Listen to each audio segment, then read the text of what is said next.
ఈరోజు ఏ గవర్నమెంట్ స్కూల్కి వెళ్ళినా ఒక బాత్రూమ్స్ లేవు, వాళ్ళకి సరైన టీచర్స్ లేదు, సరైన విద్యాబోధన లేదు. ఇన్ని ప్రైవేట్ స్కూల్స్ ఎందుకండి? ఎంత పల్లెటూరు, రిమోట్ పల్లెటూరుకి వెళ్ళినా సరే మీకు ఒక కాన్వెంట్ కనబడుతుంది. ఇన్ని ప్రైవేట్ స్కూల్స్ ఎందుకు? అసలు ఇన్ఫ్రాస్ట్రక్చర్ మీద డెవలప్ చేయదా గవర్నమెంట్ ఏమీను? అన్ని ప్రైవేట్ స్కూల్స్ అయినా అభివృద్ధి చేయటం. మీరు దీని గురించి ఏం చేయాలనుకుంటున్నారు ఈ సెక్టర్ మీద? ఇది ఎడ్యుకేషనల్ సిస్టమ్ మాత్రం చాలా దారుణంగా ఉందండి. నాట్ ఓన్లీ అంటే చిన్నప్పటి నుంచి కూడా ప్రైవేట్ స్కూల్స్ అని వేలు 6,000 వస్తే 6,000 కూడా తను తీసుకెళ్ళి పిల్లలిద్దరు చదువుల మీదే పెడుతుంది. రేపొద్దున్న వాళ్ళకి ఏదన్నా హెల్త్ ప్రాబ్లం అంటే మేము డాక్టర్సం కాబట్టి మేము చూసుకుంటాం. ఇంక మిగతా వాళ్ళు ఏం చూసుకోగలరు? వాళ్ళకి వచ్చే జీతాల్లో 90% పిల్లల చదువులకే అయిపోతుంది. ఒక 10-15% వాళ్ళు తినగలుగుతున్నారు. ఇక్కడ మీరు ఏర్పాటు చేసింది మా కష్ట సుఖాలు తెలుసుకోవడానికి కాదు, ప్రజల కష్ట సుఖాలు తెలుసుకోవడానికి. సో మీరు లోవర్ సెక్టర్ పీపుల్ని ఆలోచించండి. డాక్టర్స్ మేము పర్వాలేదు, మా ప్రాబ్లమ్స్ మేము సాల్వ్ చేసుకోగలం. ఒకవేళ ఏదైనా కేసులు వచ్చినా ఏదైనా వచ్చినా మేము సాల్వ్ చేసుకోగలం, మేమందరం వెల్ ఆఫ్. సో మా ప్రాబ్లమ్స్ మీరు పట్టించుకోకపోయినా పర్వాలేదు. కానీ ఇన్ఫ్రాస్ట్రక్చరు, ఎడ్యుకేషనల్ సిస్టము, పాపులేషను, దీని మీద కాన్సన్ట్రేట్ చేయండి. మీరు ఎంతో పెద్ద పొజిషన్లో ఉన్నారు, మీరు ఇంత దిగి రావాల్సిన అవసరం లేదు. కానీ మీ కళ్ళల్లో కమిట్మెంటు, మీ కళ్ళల్లో ఒక ఆర్ద్రత ఉంది. ఎందుకంటే బాగా లేని పీపుల్ని చాలా వీడియోస్ చూశాను నేను. మీరు ఎవరో ఒక మస్కులర్ డిస్ట్రోఫీ అమ్మాయిని ఒళ్ళో కూర్చోబెట్టుకుని నీకేం కావాలరా తల్లి అని అడుగుతుంటే ఆ వీడియో చూసినప్పుడు కళ్ళమట్టి నీళ్ళు వచ్చేసినాయి. ఇంత మనిషి, అంత మహామనిషి ఆ అమ్మాయిని ఒళ్ళో కూర్చోబెట్టుకుని మెల్లిగా స్ట్రోక్ చేస్తూ నీకేం కావాలరా తల్లి అంటే అమ్మాయి నీ కాళ్ళకి దండం పెట్టుకుంటాను అన్నా అంటే అబ్బబ్బా వద్దమ్మా నీ కళ్ళమట నీళ్లు తెచ్చుకుని తల పక్కకి తిప్పుకున్న ఆ వీడియో నేను ఈ పాటికి 100 సార్లు చూసుంటానండి. చూసి ఆ రాత్రి ఆ వీడియో చూడటం, కళ్ళమటి నీళ్ళు పెట్టుకోవటం, వీడియో చూడటం, కళ్ళమటి నీళ్ళు పెట్టుకోవటం, అంత చేశానండి. మీకు ఏం కావాలన్నా మీ వెనక మేము ఉంటాం సార్. కాకపోతే మీరు మాకేం చెయ్యొద్దు, సొసైటీలో అవసరమైన వాళ్ళకి చేయండి సార్. Thank you. మీరు అన్నట్టుగా ఆ పాపని ఒళ్ళో తీసుకుంటే ఏ డిజైర్ లేదు, బాగా నడిచే పాప, ఆ మస్కులర్ ప్రాబ్లం డిస్ట్రోఫీ వచ్చింది, పడిపోయింది. Her own desire. అంటే తను ఎందుకు ఉంది అని అంటే తనకి అమ్మాయి నా సినిమాలు చూసి నన్ను పాటలు చూస్తే నవ్వుద్దంట, అదొక్కటే. That's only connection she had, that's reason why she was able to make it. నాకు అందుకు బాధ కలిగింది. అంటే అలాగే హెల్త్ కేర్ కూడా బేసిక్గా మీరు అన్నట్టుగా హెల్త్ కేర్ నేను ఏం ఆలోచిస్తున్నానంటే ఎడ్యుకేషన్ ఒకటి, basic education or basic health care to a great extent government should undertake it.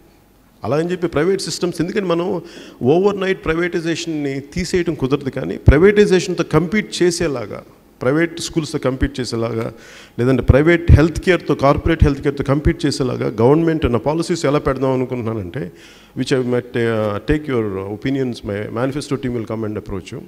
మీలో ఒక group of who are is willing పెట్టుకుని మాకు ఎట్లా ఉందంటే ఖచ్చితంగా government should take a major role in providing health care. జెన్యూన్గా హెల్త్ కేర్ కావాలి వాళ్ళకి, వెళ్ళట్లా. ఎక్కువ మంది ఎఫోర్డబిలిటీ ఉండి కూడా వాళ్ళు వచ్చేయటం, అంటే నిజంగా ఎవరైతే అవసరాలు ఉన్నాయో వాళ్ళకి. అలాగే మీరు అన్నట్టు middle class, they are the great sufferers. అంటే దానికి కొంత ఒక 2 పూటలు, అంటే నేను ఆ లోవర్ మిడిల్ స్టేటస్ నుంచి వచ్చాను కాబట్టి నాకు తెలుసు, కొంత డబ్బు ఉంటుంది, తినడానికి సరిపోద్ది, కానీ ఏదైనా జబ్బు వస్తే సరిపోదు. లేదంటే ఒక ఎక్స్ట్రా ఒక పని చేద్దామని డబ్బులు సరిపోవు. ఒక జబ్బు ఏదో ఒక చిన్నపాటి యాక్సిడెంట్ అయితే మొత్తం బడ్జెట్ అంతా తారుమారు అయిపోతుంది. This is where we fall short. So నేనేమనుకుంటే హెల్త్ కేర్ ఇవన్నీ కూడా నేనేమనుకున్నానంటే major health and education government should play a very major role. And ఈ బడ్జెట్లో I want increase at least around కొంచెం ఒక అట్లీస్ట్ 4% పెరగాలని కోరుకున్నాను, at least to start off with ఈ రెండిట్లోనూ. అలాగే గవర్నమెంట్ స్కూల్స్ కానీ అలాగే పెంచాలంటే ఇట్ ఈస్ ఒక 2 సంవత్సరాలు జరిగిపోద్దన్న కాదు, కానీ పాలసీలు ఏంటంటే అట్లీస్ట్ ఒక 10 years కృషి చేస్తే తప్ప the quality of teachers has to increase from the government school, which has to be really work out on teachers. So ఇవన్నీ ఇట్లా నేను ఆలోచిస్తా ఉన్నాను. నేను ఒక చాలా చిన్న ఫ్యామిలీ నుంచి వచ్చామండి. మా నాన్నగారు రైతు, ఒక 10 ఎకరాలు ఉండేది, 4 పిల్లలతోటి. ఆ 4 పిల్లల్ని చదివించడానికి ఆయన రాత్రి పగలు కష్టపడేవాళ్ళు. కష్టపడిన కష్టం ఆయన చేతికి అందక ఒక 2 ఎకరాల పొలం అమ్మేసి పిల్లల్ని చదివిద్దాం అనుకున్నారు. అనుకుని ఆ 2 ఎకరాలు పొలం అమ్మటానికి ఆ నైట్ ఆయన పడిన బాధ నా కళ్ళ ముందు ఇంకా తిరుగుతూనే ఉంది. మా నాన్న ఇచ్చాడు ఈ పొలం, పైసా పైసా కూలి పని చేసి బండి తోలి కూరగాయలు అమ్మి ఇచ్చిన పొలం ఇది. అమ్మేయాలా పిల్లల చదువు కోసం అమ్మేయాలా అని ఎంతో బాధపడ్డాడు. అవసరం వచ్చి అమ్మవలసి వచ్చినప్పుడు ఆయన అంత బాధపడ్డాడే. ఈ గవర్నమెంటు ఇన్నిన్ని ఎకరాలు ఎలా దోసుకోగలుగుతుందండి? 30,000 ఎకరాలు తీసుకుందంటే ఎన్ని ఫ్యామిలీస్ బజార్ని పడి ఆ రైతు దగ్గర పొలం ఒకటే కాదండి తీసుకోవటం, అతని చేతులు నరికేసి రోడ్డు మీద నిలబెడుతుంది. ఏ ఉద్యోగం పోతే ఉద్యోగం ఇస్తున్నారు, కాంపెన్సేషన్ ఇస్తున్నారు. ఆ రైతుకి ఏమి ఇస్తున్నారు? ఉద్యోగం ఇస్తున్నారా? ఎప్పుడో నువ్వు డెవలప్ అయ్యాక నీకు సైట్ ఇస్తూ ఉంటారు. లోపుగా తను ఏం చేసి బతకాలి?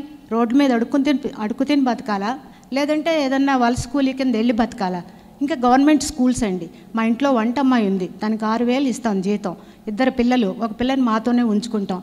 6,000లో చెరకు 3,000 పెట్టి ప్రైవేట్ స్కూల్లో చదివిస్తుంది. నీకెందుకమ్మా ప్రైవేట్ స్కూలు?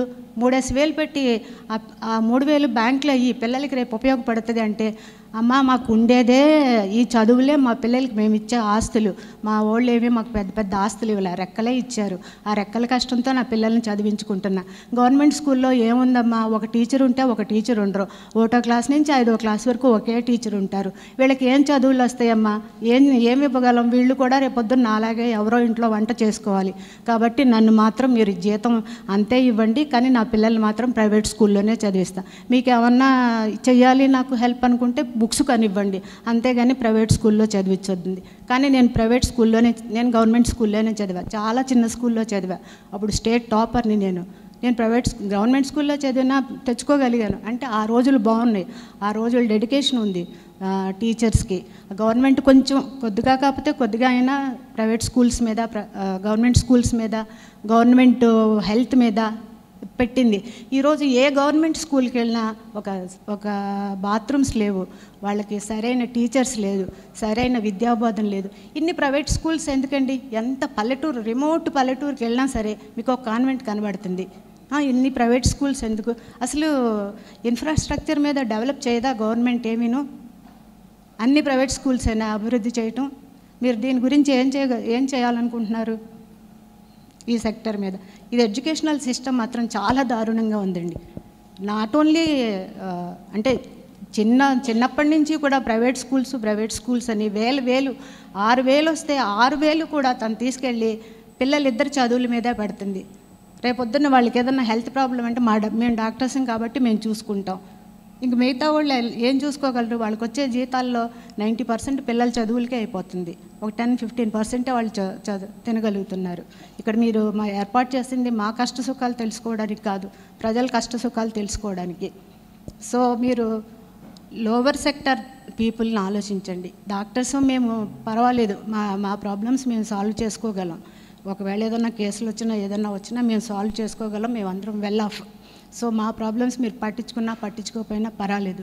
కానీ ఇన్ఫ్రాస్ట్రక్చరు, ఎడ్యుకేషనల్ సిస్టము, పాపులేషను, దీని మీద కాన్సన్ట్రేట్ చేయండి. మీరు ఎంతో పెద్ద పొజిషన్లో ఉన్నారు. మీరు ఇంత దిగి రావాల్సిన అవసరం లేదు. కానీ మీ కళ్ళల్లో కమిట్మెంటు, మీ కళ్ళల్లో ఒక ఆర్ద్రత ఉంది.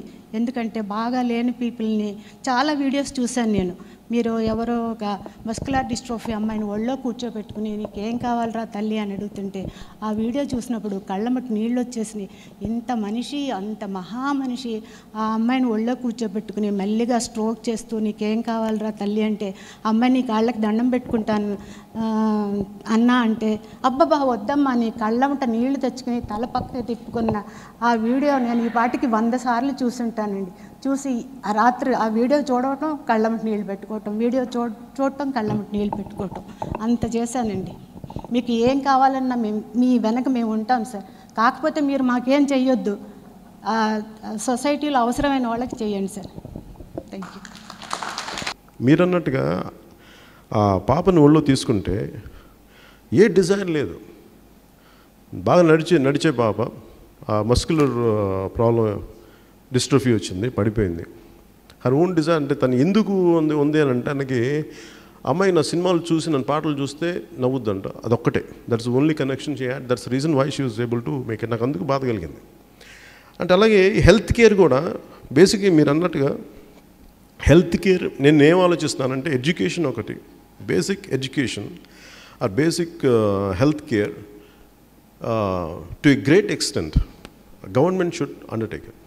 అలా అని చెప్పి ప్రైవేట్ సిస్టమ్స్, ఎందుకంటే మనం ఓవర్ నైట్ ప్రైవేటైజేషన్ని తీసేయడం కుదరదు, కానీ ప్రైవేటైజేషన్తో కంపీట్ చేసేలాగా, ప్రైవేట్ స్కూల్స్తో కంపీట్ చేసేలాగా, లేదంటే ప్రైవేట్ హెల్త్ కేర్తో, కార్పొరేట్ హెల్త్ కేర్తో కంపీట్ చేసేలాగా గవర్నమెంట్ నా పాలసీస్ ఎలా పెడదాం అనుకుంటున్నానంటే, which I might take your opinions, my manifesto team will come and approach. మీలో ఒక group of who are is willing పెట్టుకుని మాకు ఎట్లా ఉందంటే, ఖచ్చితంగా government should take a major role in providing health care. జెన్యూన్గా హెల్త్ కేర్ కావాలి వాళ్ళకి, వెళ్ళట్లా. ఎక్కువ మంది ఎఫోర్డబిలిటీ ఉండి కూడా వాళ్ళు వచ్చేయటం, అంటే నిజంగా ఎవరైతే అవసరాలు ఉన్నాయో వాళ్ళకి. అలాగే మీరు అన్నట్టు middle class, they are the great sufferers. అంటే దానికి కొంత ఒక 2 పూటలు, అంటే నేను ఆ లోవర్ మిడిల్ స్టేటస్ నుంచి వచ్చాను కాబట్టి నాకు తెలుసు, కొంత డబ్బు ఉంటుంది, తినడానికి సరిపోద్ది, కానీ ఏదైనా జబ్బు వస్తే సరిపోదు. లేదంటే ఒక ఎక్స్ట్రా ఒక పని చేద్దామని డబ్బులు సరిపోవు.